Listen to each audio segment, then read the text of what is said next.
Thank you for the opportunity. So I'm going to talk on our device-based iStent versus a non-device-based bang. It's basically comparing an economical device versus very cost-effective one. So MIGS is something that is very promising for the mild to moderate POAGs, and we have a cost-effective modality which is a 25 to 26 gauge needle which we use for a bent ab inteno needle goniectomy. And then there is the costlier version or the higher economical version of the iStent which has three different versions as well. So most of the purpose of the study was to evaluate mild to moderate POAGs who are currently under treatment with anti-glaucoma medication and with cataract. And these are the primary outcomes: reduction in IOP from baseline, reduction in the AGMs, and how many bottles were reduced and how many percentage were medication free. And the secondary outcomes were complete and qualified success with failure and complication profile. So the World Glaucoma guidelines were followed for complete qualified success as well as for failure.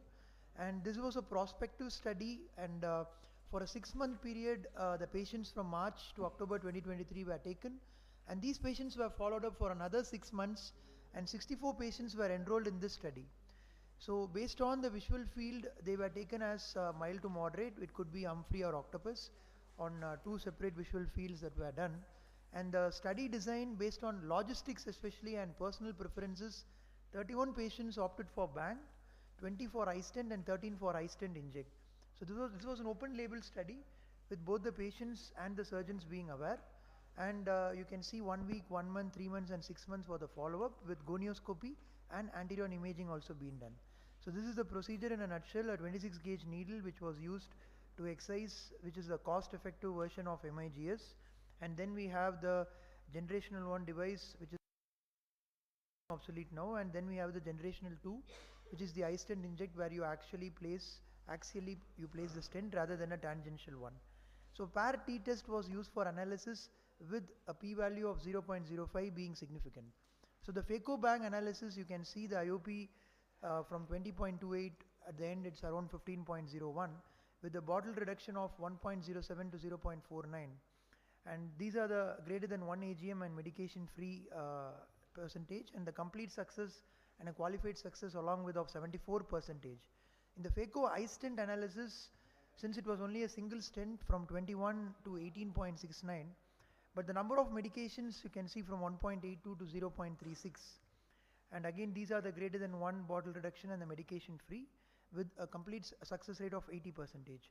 And the phaco iStent inject group analysis from 22 you can see to 15, and then here there was a catch for AGMs were 2.07 to 1.43. And then let's see a comparative analysis, and this has around 85% success rate. So in a summary, if you see the three modalities, you can see that bang and iStent, we were all more or less the same in terms of the pressures, but iStent, if you see, that was able to reduce only up to 2.81, whereas the other two were up to 6 and 5.27, whereas the AGM reduction was slightly lesser in terms of iStent inject, which was only 1.43. The greater than 1 AGM bottle reduction was more or less the same, but iStent inject had only 73 percentage and bang had only 50 percentage of them being medication free at the end of the study. So this is how it looks, where the failure rate, if you see, if you order it in terms of failure rate, iStent inject is slightly superior to iStent, as well as then comes the bent ab inteno needle goniectomy. These are the demographics. There are a few complications with the incisional procedure, and in iStent inject as well. Sometimes you may have few patients with choroidal folds. One of my cases had because of a mild incision that was slightly wrong. And then there is a PAS in one of my iStent cases where we used the YAG laser to release it up, and one patient had urate zavalia. So these are some of the animations that shows the procedure. Again, it's an excision one, whereas iStent is more of an incisional procedure, stenting procedure. They reduce the IOP, and each one are equally good in their own way, but the catch here again is the complication profile, which is much better, and the failure rate is higher in the bang group. If you see here, the total success, iStent seems to be much better than the bent ab inteno needle goniectomy, and among the modalities assessed, iStent inject group demonstrated most significant reduction in IOP, particularly in terms of lower complication profile. However, it's less economically viable with more AGMs which may be needed in the post-op.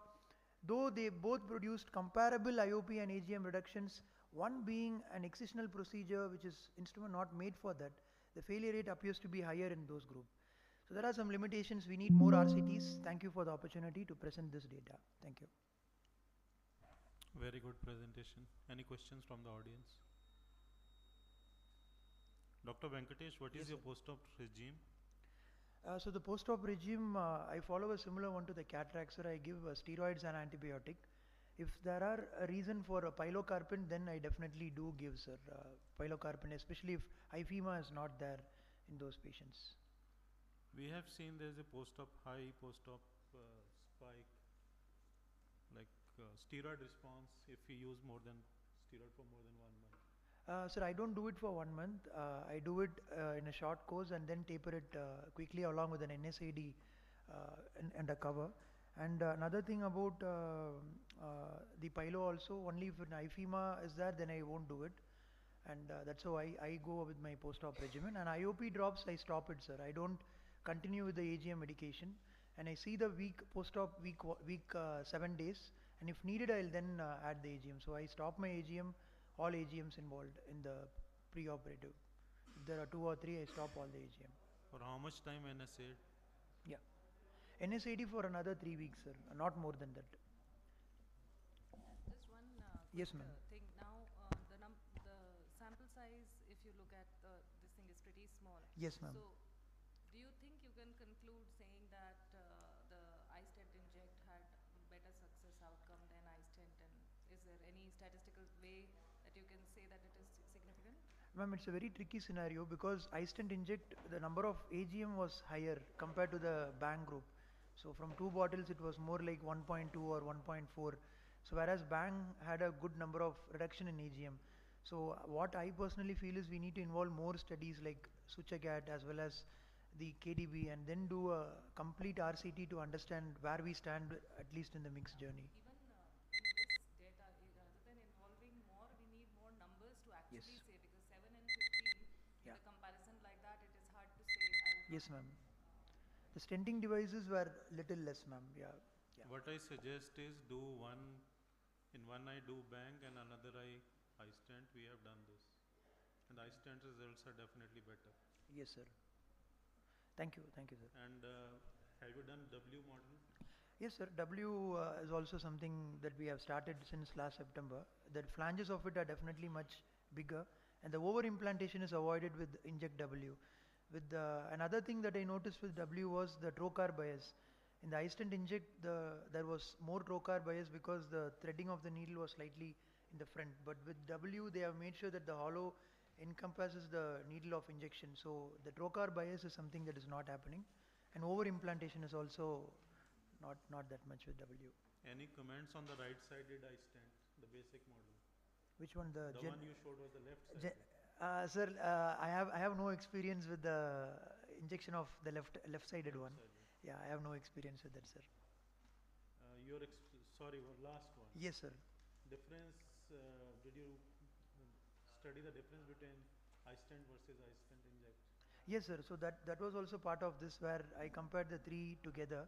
Definitely the volume of intraocular pressure lowering is double that of inject that we see, because 2.8 was in terms of millimeters, whereas with inject we got up to 5 to 6 millimeters. So definitely with 2 stents, that's the way forward. Maybe if Infinite is going to come, I think we'll have a much more armamentarium where 3 is going to be in place. So the message is we should not try the iStent. So message is every surgery is there. Each one has its own plus and minus, sir. Whereas bang will also have its role, is what I strongly presume. Excisional also has its role along with stenting devices. Yeah. Very good. Very good. Thank you, sir.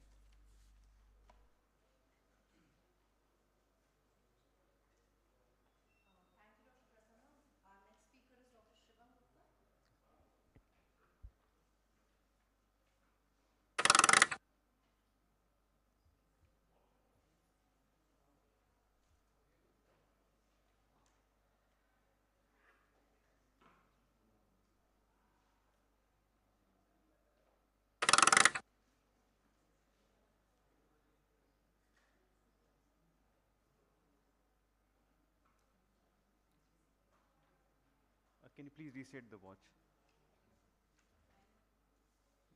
Already 30 seconds gone. Yeah. Screen, then it will be marks and how much time we are speaking.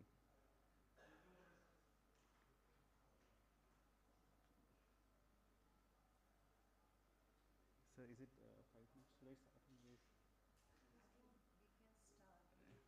He is not getting it. Yeah, we will give you 30 seconds. Okay. So today, good morning all. Today we are going to present our study of outcomes of gonioscopic assisted transluminal trabeculotomy in juvenile open-angle glaucoma patients. So juvenile open-angle glaucoma patients are considered to subtype of childhood glaucoma without ocular enlargement. The latest age of onset may be 40 years. Both traditional filtration procedures were reported to be effective treating juvenile open-angle glaucoma. However, the high rate of failure and post-operative complication cannot be disregarded. MIGs like GAT are considered a conjunctival sparing procedure and are provided safer and more efficacious option. Only limited studies have been addressed efficacy of fibroproline suture GAT, and no studies have been done in Indian population on GOAG. So this was the rationale for our study. So the aim was to study the safety and efficacy of GAT in patients with GOAG. Study design, it was a retrospective study in our hospital done on GOAG patient. Inclusion criteria being the GOAG patients on maximum medical therapy or those who could not tolerate the AGMs, patient who showed progression, target IOP is not achieved even with maximal medical therapy. We excluded the case of ocular trauma, ocular surgery, corneal abnormality, and patient who were on anticoagulant medication. We divided our subjects into two groups. That was a moderate group, less than 12, and depending on mean deviation, and severe group, more than 12. So steps of surgery were blunted. All surgeries were done by a single experienced surgeon, and it was started with blunting tip of fibroproline suture. 2 mm nasal goniotomy was done. Then the suture tip was passed to the Schlemm's canal. After 20 to 30 strokes, it was retried, and a constricted rim was formed. The outcome measures were measured in basis of intraocular pressure, AGM, and accordingly we calculated surgical success, and we denoted the complication. The success criteria we used were IOP more than 6 and less than 21 mmHg, and more than 20% IOP reduction from baseline without AGM, then it is a complete success. With AGM, it is a qualified success. This is the demographics of our study. We had 26 patients of 30 eyes, 17 male and 9 females. Age of presentation was 36.54. Unilateral cases were 22 and bilateral cases were 4. Right eye in 14 and left eye was 16. The moderate group, that is the group 1, had 11 patients, and we had 19 patients in advanced group. If we look at the IOP and anti-glaucoma medication reduction, from pre-operative to 23.43, it reduced to 14.0 at the end of 6 months, whereas the anti-glaucoma medication reduced from 2.93 to 0.80. So if we look at the same graphically, it was at every level, every follow-up visit, it was decreasing. So if we compare the two groups, that is group 1, the moderate group, and the group 2, that is the severe case, we compared the intraocular pressure and the AGM. In the both group, it was almost same, 23.73, 23.26 for the pre-op IOP, which reduced to 14.45 and 13.74 in the advanced group. Looking at the anti-glaucoma medication, there was similar trend seen. If you look at the graphical representation of the same, you can see both the lines going almost the same with not much difference. If we look at the complete and qualified success, in the group 1, we had achieved overall success of 72.7% at 6 months and a 62.5% of complete success. In group 2, that is the advanced case, we have 73.7% overall success, and at 6 months, we had 61.5%. So if we come on to complication, we had 2 patients with IOP spike. Microhyphema was, of course, a non-vision threatening complication, which was seen almost in 6 patients, which resolved within a 1 week. Macrohyphema was seen in 1 patient, in which we required intervention, but was the AC was. So if we compare to previous studies, it should be well noted that these 2-3 studies, which I have mentioned here, were uses eye catheter GAT, whereas we were using a first study, which we were using a suture GAT. If we compare the post-op IOP control, it is 15.48, and in the other studies 14.1, 15.8, 14.0. In our study, it was almost 30.9% reduction in IOP. Whereas if you look at number of AGM decline, almost it is it is 0.0, and almost ours also 0.80. So doing a SWOT analysis of our paper, the strength of the paper being no previous studies in Indian population, and the comparison was made between moderate and advanced glaucoma. Weakness be it is a short duration, of course, and we have a smaller sample size. Opportunities can be, it can be alternative to the traditional surgeries. And threat, yes, of course, we can have some patients with, which one patient we had with threatening complication of microhyphema, that can be considered as a threat. Conclusion be, what we already know was surgical treatment of GAG is challenging, and especially for traditional surgery has poor success, whereas GAT is effective in patient with GAG, few studies. What our study added is GAT is effective and safe in juvenile open-angle glaucoma in Indian population, and it is effectively both in moderate and advanced juvenile open-angle glaucoma cases with a relative minimal complications. Thank you for the.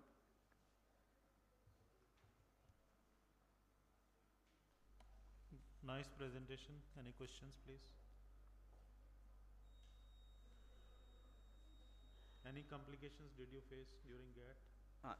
During the intraoperative procedure, sir, it was no as such complication. Seen, all patients achieved a 360-degree complete GAT, sir. You're doing under local or GA? Not, sir, local anesthesia only. And why do you think you compared your study with the other papers? That's a good thing. So why do you think your qualified success was much lower than the all previous papers? You saw there is 90%, but your success rate in qualified success was 50%. So is there any specific reason you can think of? Ma'am, we had an overall success of 72%, madam, and a complete success of 62 point something. All other studies are using eye catheter GAT, madam. So, and we are started doing a fiberproline suture GAT. So might be, plus the criteria they are using are little different from ours criteria, madam. We are using an AND criteria, and we even tested for 18 mmHg and a 30% reduction.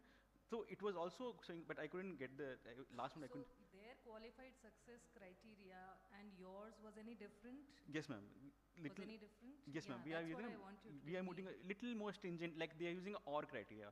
We are using AND criteria, ma'am. Like reduction, like the IP with percentage reduction also, madam. Okay, sure. Thank you. You have got lower volume.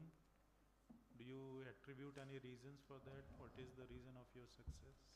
Ma'am, sir, actually, if you look at the previous studies, even for, if you look at all MIG study and the studies which I have quoted, roughly we have 30 eyes, and of course, the sample size is less. For definite answers, we will be needing a bigger sample size. So, and of course, if you look at many studies which have been done previously, they had similar sample size. Like even the baseline study which we quoted was a KDB versus GAT, which was done by Grover et al. And they had even less, it was like case series that they had done, sir. So, yes, my indirect question was, are you doing something different than others? Yes, sir. We are recruiting more patients, and we are ongoing a prospective study along with that, sir, with a greater sample size. So you have done GAT in adult patient also, adult glaucoma patient? No, madam. These are all patients. Not in this study, otherwise. Yeah, yes, ma'am. So how it is different while you are doing the prolin suture catheterization, like in juvenile cases and adult open glaucoma cases? First of all, this is a standalone procedure which we done. In adult patient, usually we are combining with cataract surgery. While putting the prolin suture throughout 360 degree, it is more difficult in juvenile patient or adult patient, I am asking? It's almost the same. If you can see the trabecular meshwork and you can make the goniotomy, and if you are, it's almost if you are patient enough, that's the suture will come. Only thing is, if I think adult primary angle closure and all those cases. No, I'm talking open angle. It's one and the same thing, madam. Once you take out the lens or you don't take trabecular meshwork, you put the gonio lens, you can see the trabecular meshwork. The outcomes like it's easy, well easy to run, madam. Good, thank you. Thank you, sir. Thank you. Yeah, is Dr. Drishti available? Dr. Drishti is not there. Dr. Harshita is not there. Dr. Namrata?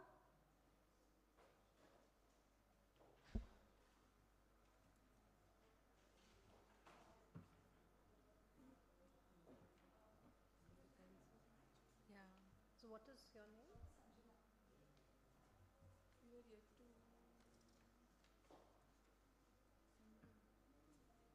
But why have they placed it?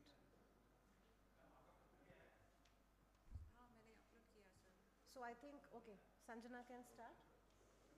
Please see that your PPTs are there.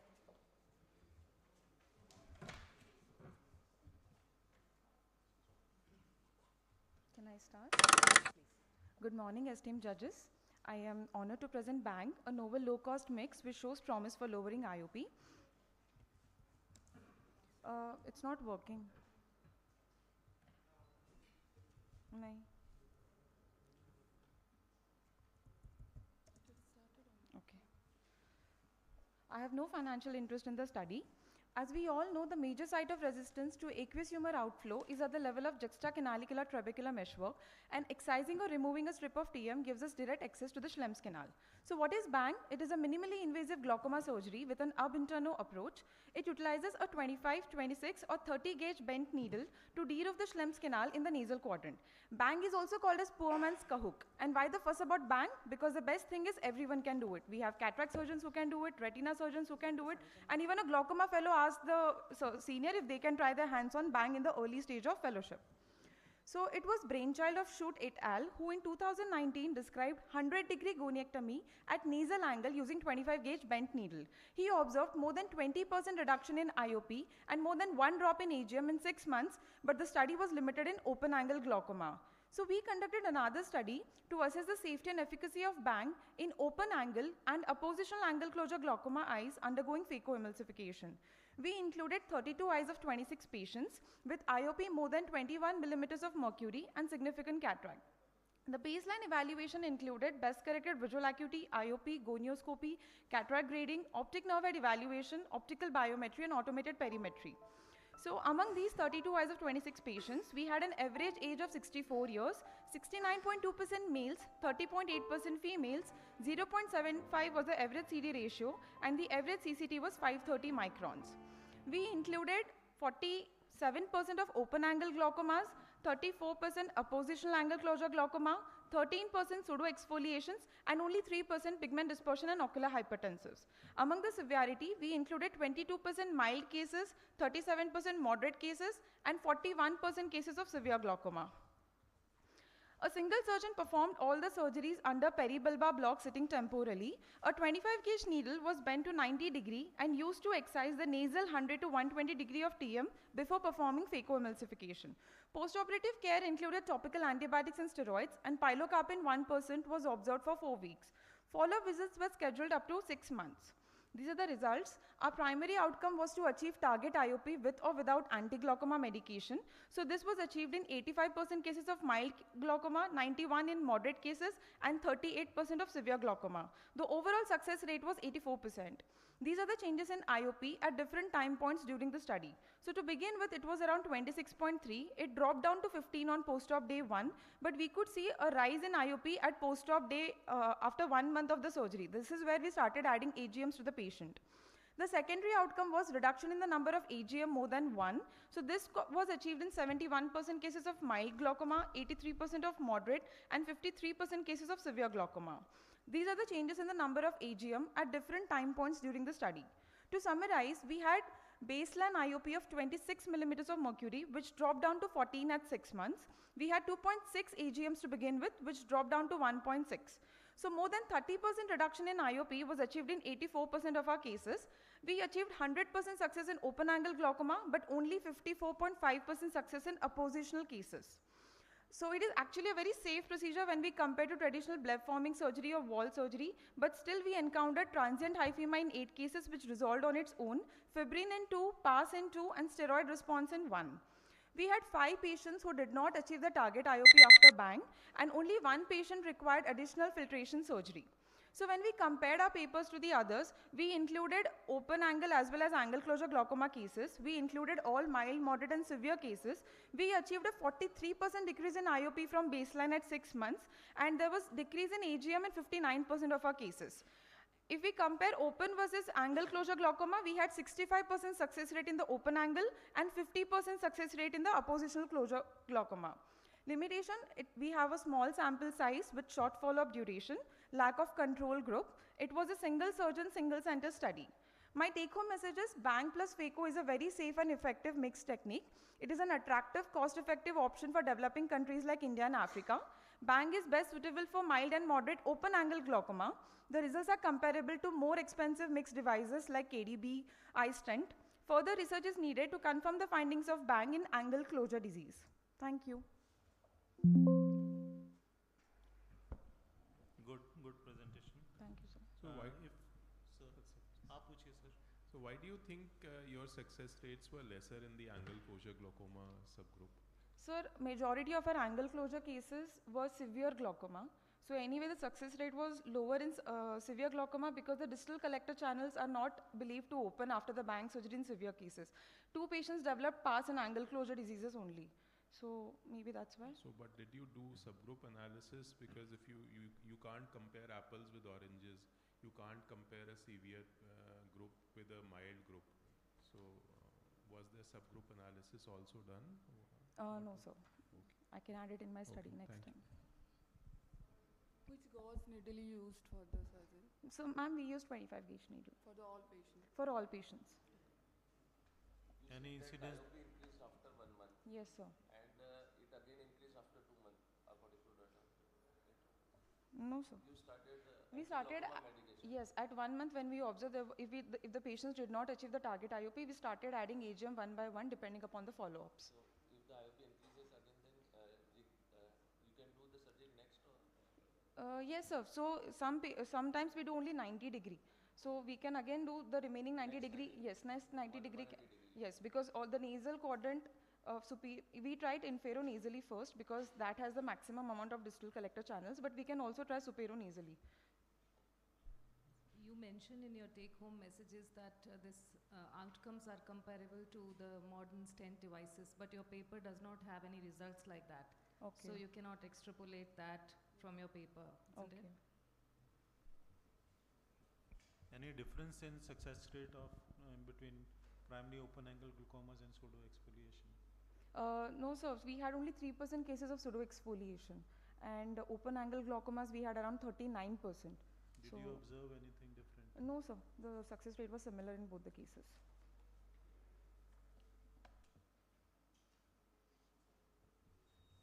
Can we Thank you. continue? Thank you. Okay, thank you, sir. So, do we have now Dr. Namrata? Speakers are uploaded.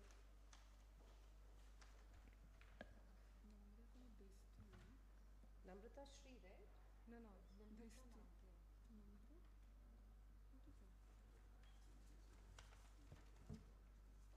Nimrita Gyanchand are there? Okay. So it's on this paper. No, at the end she can present it. Yeah, yours is the last presentation. Last you can present. Yeah. After we finish this. Do we have Dr. Anand Gandhi here? Dr. Sumedha?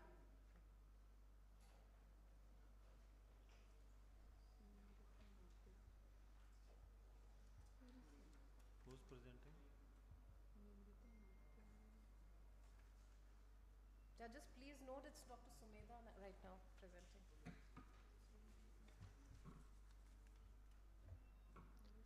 Good morning. Today I will be talking on the impact of demographic factors on the awareness and knowledge of glaucoma amongst patients of primary open angle glaucoma, a cross-sectional questionnaire-based study.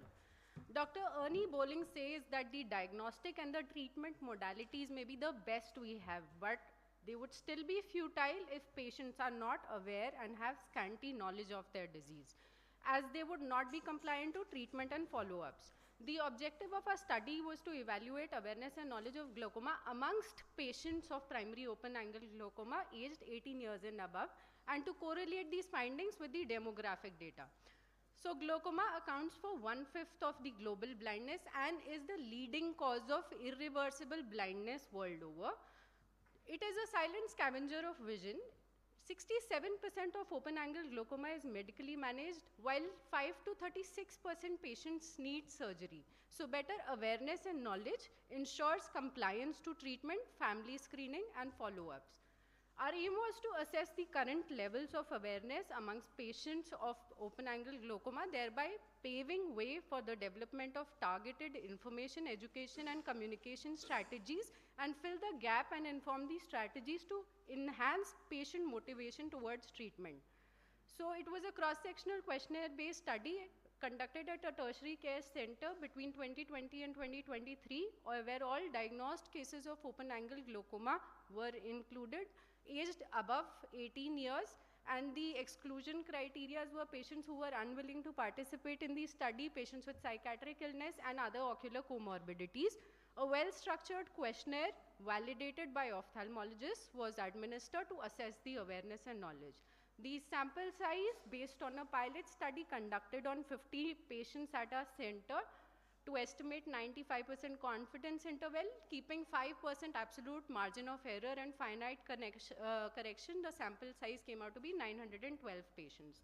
So this was the questionnaire which was administered. The initial part of the questionnaire had the demographic data, that is the age, gender and the educational status. The entry question was whether the patient had heard of glaucoma or not. If not, the questionnaire was taken back and the patient was not allowed to participate in the study. The early 4 questions have tested the awareness and the latter 6 questions tested the knowledge in the patients. The result analysis was done on the computerized database SPSS version 25. The overall awareness and knowledge was classified as good if the score was above 75%, fair if it was 50 to 75%, and poor if it was less than 50%. Confidence interval kept at 95%, where a p-value of 0.05 was taken statistically significant.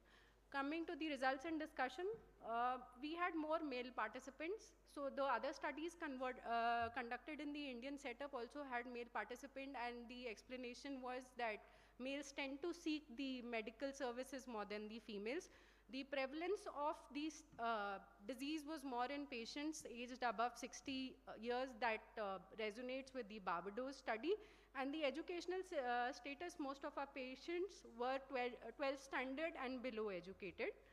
So the overall awareness and knowledge was fair amongst our patients, and the age and gender was not significantly associated with the awareness and knowledge. However, educational status played a pivotal role in the awareness and knowledge.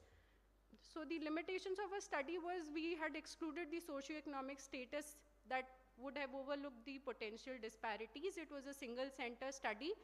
This cannot be, so that limited the generalizability to the other population. The strengths were, it was a well-structured, we used a well-structured questionnaire. We had a large sample size.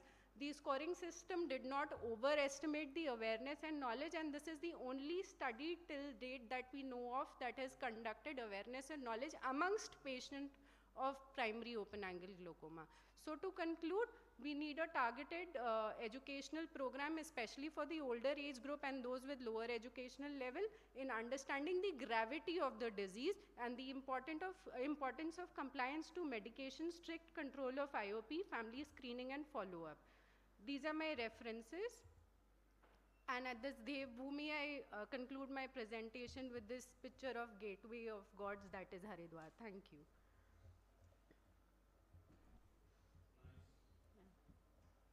Nice presentation. Thank you. Did you have the questionnaire in local vernacular language? Yes, sir, we did have the center was in Maharashtra. The questionnaire was also administered to them in Marathi. The illiterate patients, if they were willing to participate in the study, I had read out the questionnaire. The study was conducted by me, so the patients were made to understand the questions before they answered them.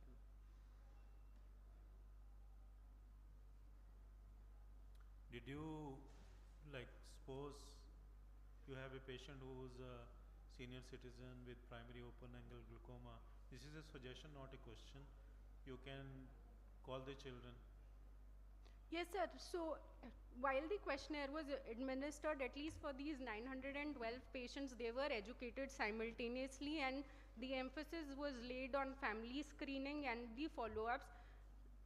To our surprise, sir, we had actually administered the questionnaire to 1080 patients, out of which most of the females, I don't know, that is why probably the patients participating in the study, the females were lesser, because out of these around 100 to 115 patients did not know of the disease that they were being treated for, and most of them were females. So that was quite surprising. Again, this data is from a government set-up hospital, so this is quite expected, but it was quite sad to learn also that the patients are being treated for a chronic disease but do not know what they are being treated for. Did you follow up with screening and treatment also? Yes, sir. The subsequent follow-up was screening and treatment. They were allotted dates and appointments were motivated to come for a follow-up, but they were educated enough to an extent in their language. They said they were told that you would go blind or your family members would go blind. They would not know. So for them, the understanding was also कि ठीक है, even if we go blind, lens डल जाएगी तो नज़र वापस आ जाएगी. I don't know, that is the popular notion. Sir, but Dr. Sumedha, the onus lies on us if the treating doctor has not actually talked to the patients. I don't know. It's both ways, right? The patient is not aware that he or she is. The doctor has not told them, or they did not understand it. So the chair time really matters in such patients. It does, ma'am. It does. Okay. So the onus, the primary caregiver is responsible. So then that is how we came with a. I had just joined that center, and it was my interest that to conduct the study. But you have a good number, taking into account that it was a COVID period, you know, all the correct, 2 ma'am. years that you have taken. Yes, ma'am. So the glaucoma, the 3 years, ma'am. Thank you. Yeah, right, Anything ma'am. else? So, thank you, Dr. Sumedha. Do we have Dr. Debarna? Yeah. And is Dr. Mayuri available here?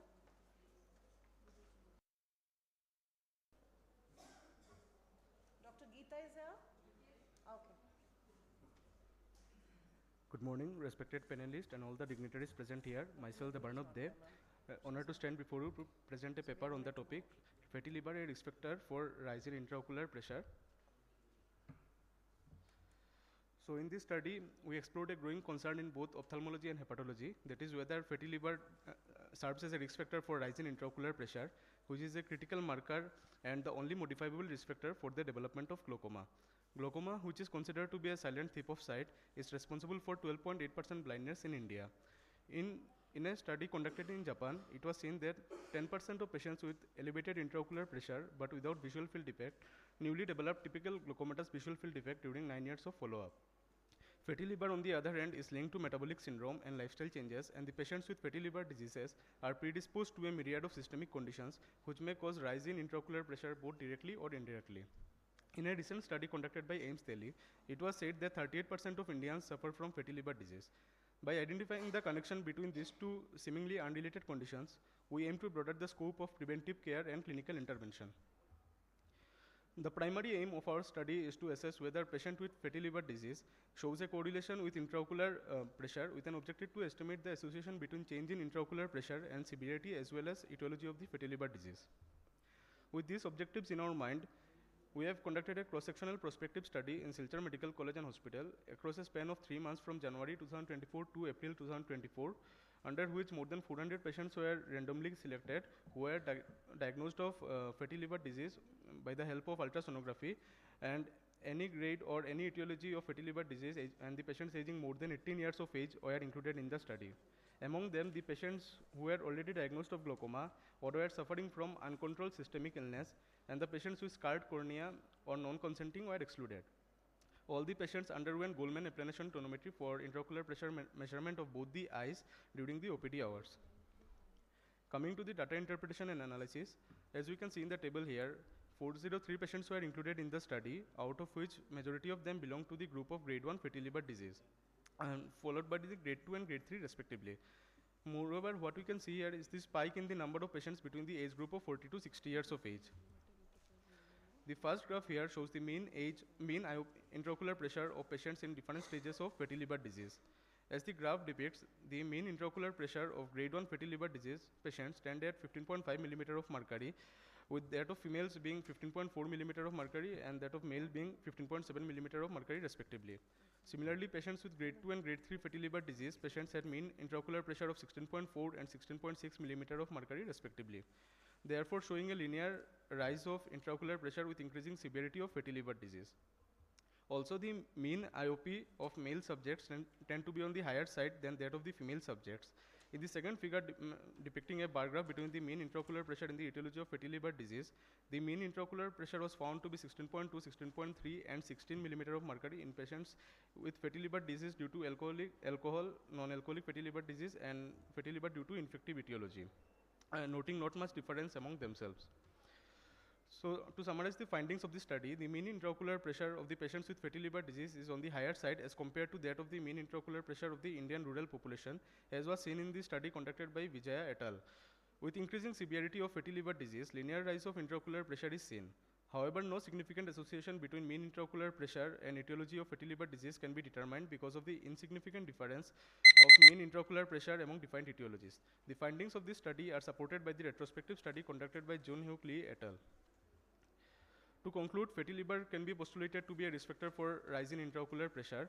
Fatty liver disease can be an underestimated risk factor for rise in intraocular pressure, putting patients at greater risk for developing glaucoma.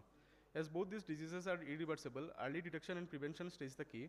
Therefore, a multidisciplinary approach is recommended, involving ophthalmologists and hepatologists to develop an integrating screening protocol. However, given the preliminary nature of our study, we believe multicentric case control as well as cohort study is the way forward so as to have a better understanding on this subject and validate the relationship between the two systemic conditions. And once the relationship is established, interventional study can be conducted to understand the mechanism behind the rise of intraocular pressure in fatty liver disease patients. These are the references that I've used. That's all I had to present. Thank you.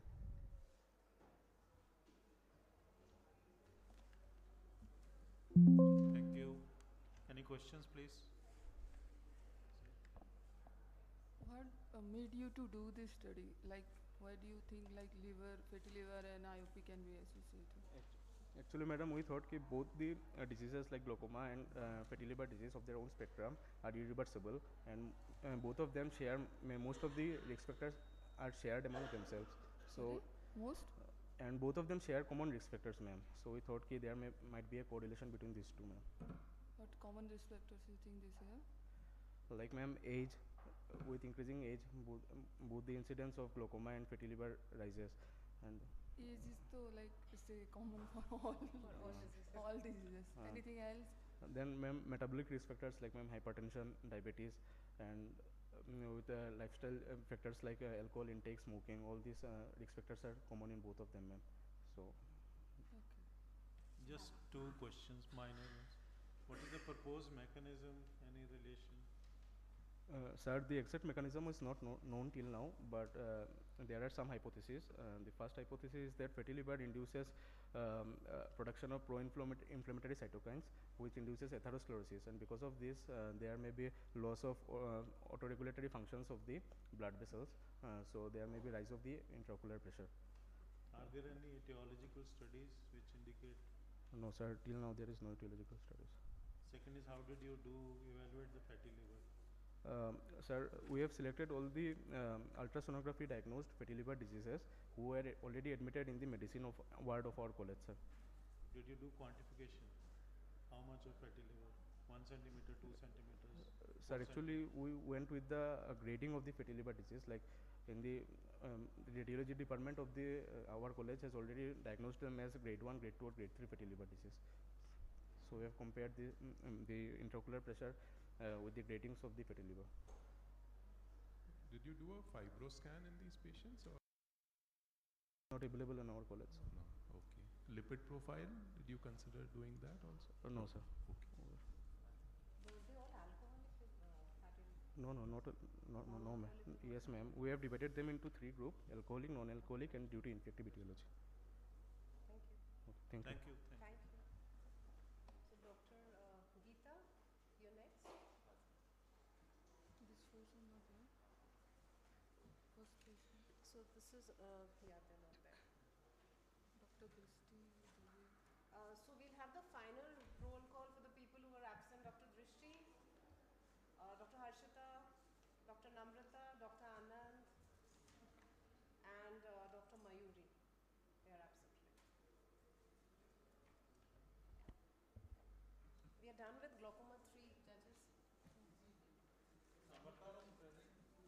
So she's Nimrita. She's a part of the final paper. Nimrita. We are done with glaucoma 3 session.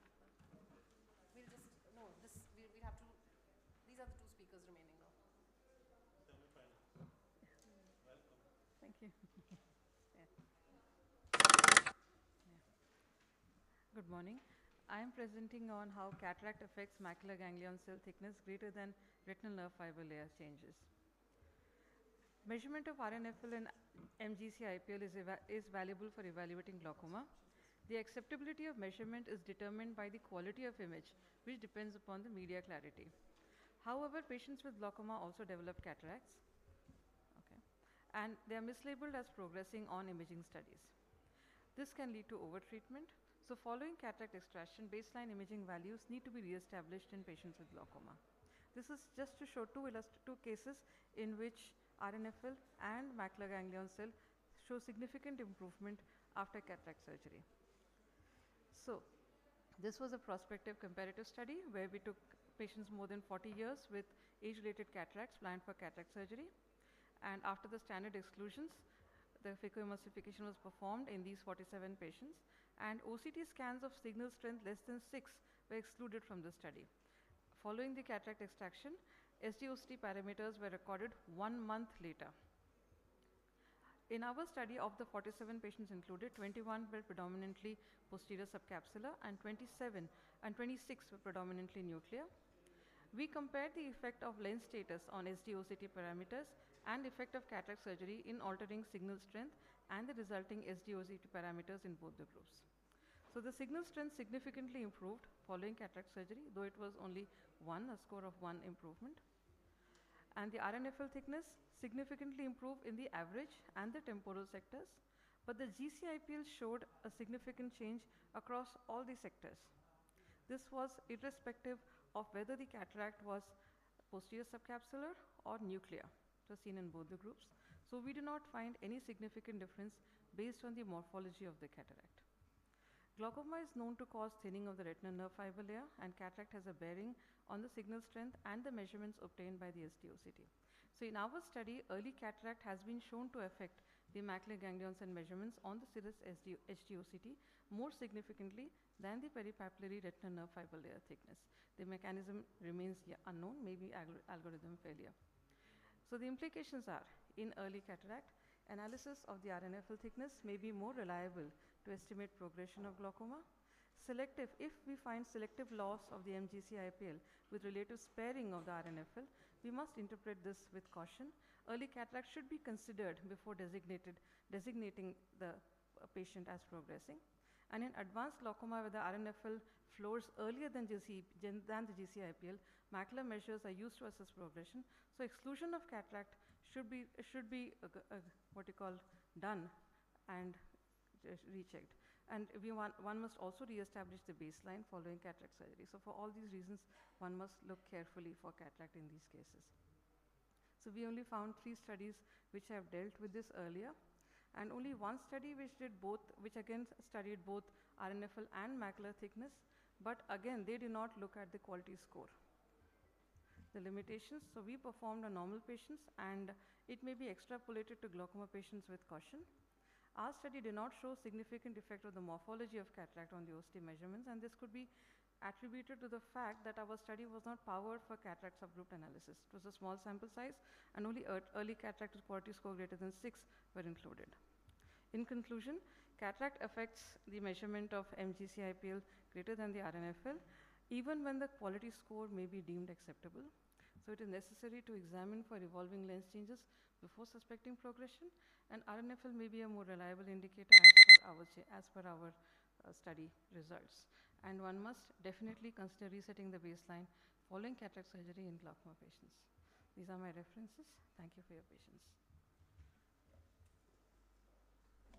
Thank you. I think I have asked the questions yesterday. I will invite other judges.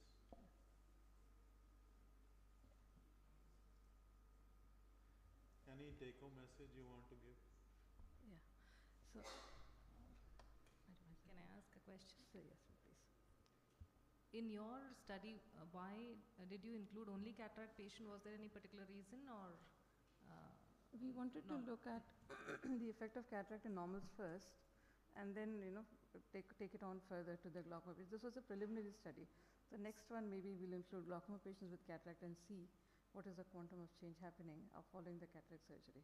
So you were planning to anyway redo the OCT after cataract surgery, or no, for the same patients? Yes, so we did preoperatively, Yeah. and then we did it 1 month postoperatively, and then we compared the pre-op and the pre-op with the postop. Yeah. Yes. So actually, if next study should be maybe yes, with the glaucoma patient, yes, because that glaucoma. would be more effective Absolutely. in giving your conclusions. Absolutely. Good one. Thanks. Thank you. Ideally, I think it should be 2 months post-op. Then if you Yeah. do it, Yes, ma'am. Yes, there sir. might be some corneal changes in certain cases. Yes. So, yeah. Thank you. Thank you. I'll invite Dr. Nimrita now.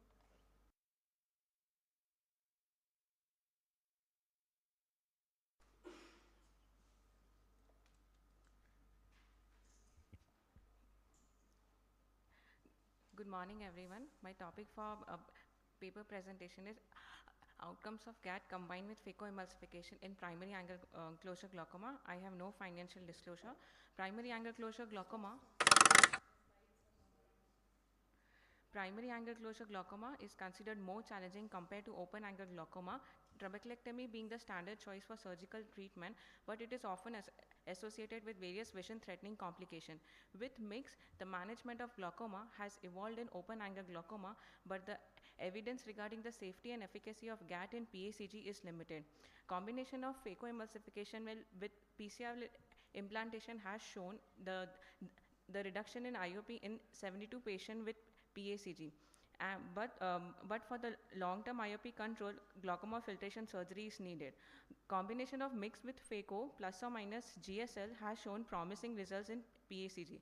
Peripheral anterior synecdoche is the major hurdle which needs to overcome prior performing mix in PACG, which can be achieved with a cyclodialysis spatula. The persisting trabecular contact and the progressive pass damages the trabecular meshwork and Schlemm's canal, thereby providing a good rationale for GAT and PACG. The aim of our study was to assess the outcome of GAT combined with phacoemulsification in PACG patients. It was a prospective study and it included 84 eyes of 74 patients for a period of 6 months. PACG was diagnosed with a pre-treatment IOP greater than or equal to 21 and gonioscopy revealing more than 180-degree contact with glaucomatous optic nerve head changes, and the data were collected at 2 weeks, 1, 3, and 6 months. Patients were with diagnosed primary angle closure glaucoma and having significant cataract and progression of visual field were included in the study, and patients with chronic angle closure, any prior ocular surgery, active uveitis, and monoocular patients were excluded from the study. The measures in the terms of IOP, AGM, best corrected visual acuity, complication, and surgical success were evaluated at 1, 3, 6 months respectively. These are the steps. After phacoemulsification, the blunting of pyoprolene suture tip was done. Then GSL was performed with cyclodialysis spatula, and nasal goniotomy incision was done with MVR blade. Then the blunted tip was passed and it was retrieved from the other end. Coming to results, data were analyzed using statistical software, and with a mean difference of 8 mm Hg at 5% level of significance and 80% power, the sample size was calculated. Coming to success criteria, using criteria 1, IOP greater than or less than 21 mm Hg and more than 20% reduction without AGM.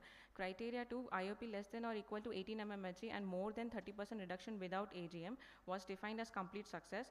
The qualified success, achieving success with AGMs, and the inability to meet the criteria or requiring any surgery was considered as failure. These are the various demographic characteristics of all PACG patients with baseline IOP of 21.13 mm Hg and AGM 1.95. IOP significantly decreased from 21.13 to 12.65 mm Hg at the end of 6 months, and there was a significant reduction in AGM from 1.95 to 0.17. 34.9% patients had IOP reduction by end of 6 months with 86.9% AGM free.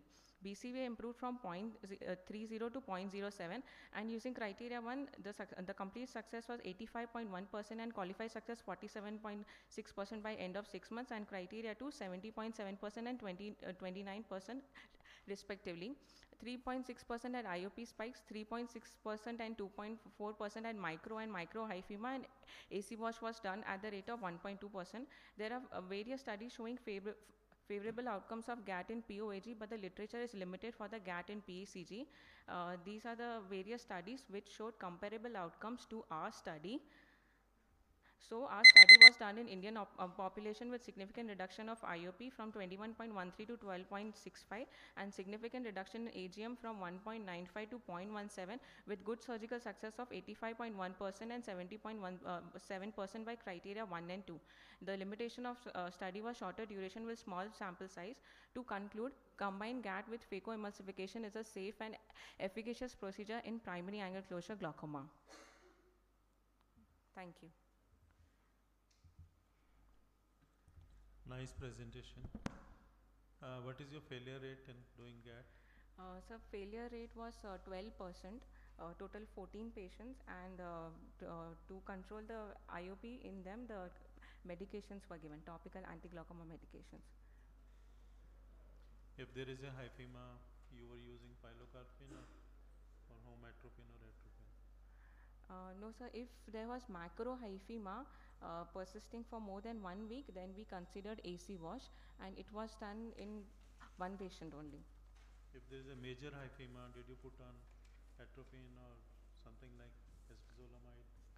No, sir. It was resolved within 1 week. It didn't require to stop the pilocarpine. No, I'm just asking. Where is your approach to hyphema? So, we same treatment. Same treatment. We didn't stop. It resolved in all patients, so it was not required to start any cycloplegic, sir. One small comment. It's not a question for you. Instead of cyclodialysis cannula, you can use the rod. Okay. The epsilon makes it. It is much more smaller, more rounder. It will cause less trauma to the iris tissue. Okay, you sir. can gently sweep the iris tissue, peripheral adhesions, and remove them. Okay, Instead sir. of using a bigger cyclodialysis cannula, you can use, they make it with the Y spatula and rod. Okay. You can gently sweep the angle and all the adhesions will be gone. It is less traumatic. It will cause less dispersion of the iris pigment. Okay, sir. Okay. This is a suggestion. Okay, thank you, sir.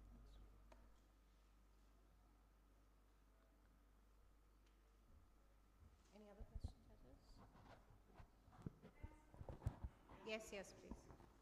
Can ma'am have a mic, please? Do you have a floating mic? Not required, I think. Yeah. You can ask as many. So that's.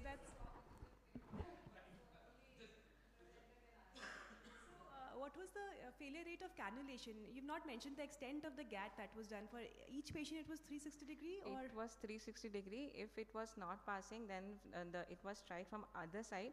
Then it retrieved complete 360 degree in all patients. It is an imaginary. No. It was done by single surgeon only. That is sitting in front of us only. And another thing, any iododialysis because of the PAS and all that you see in these patients?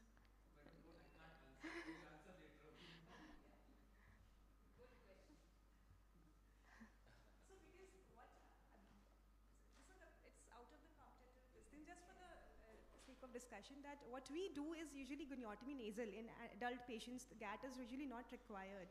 So, and I feel that 360 degree GAT would be, I have done only few, my experience is not as vast as yours, but I feel that the complications would be much more if we do a 360 degree in angle closure patients, especially if there are, multiple PAS. They could be occludable angles, of course. No, they're definitely challenging. Doing the GAT into PACG little challenging in compared to POAG, but it's not like we can't do it. Only thing is certain times I will say I have to do other side in more number of cases in the PACG in compared to the POAG. And when you talk about the iododialysis, yes, it can happen, especially when you're dealing with very high pressure without reducing eye pressure. So you don't get iododialysis at the site of goniotomy. We get iododialysis at the wound site because a chamber is very small and injecting we want the high pressure. Okay, to work on it. So put more viscoelastic. So iris belongs from the wound only. So I can get the 2 iododialysis, my whole PACJ cases, but 250 cases. I get 2 iododialysis. That 1 to 2 glaucoma you can get. Thank you. Slight diversification. I welcome my teacher, respected teacher, Professor Vijaya Pai from Manipal. It is an honor to present before you, to be present before you. I have learned tons from her. Welcome, ma'am. There's a message for one of the doctors. I'll request Dr. Ajay to announce it.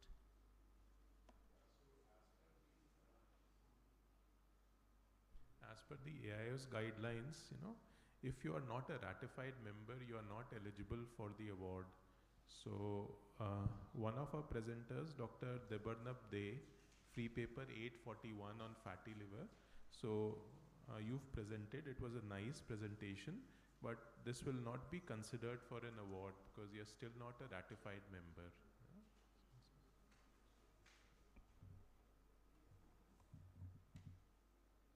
Any questions beyond the session?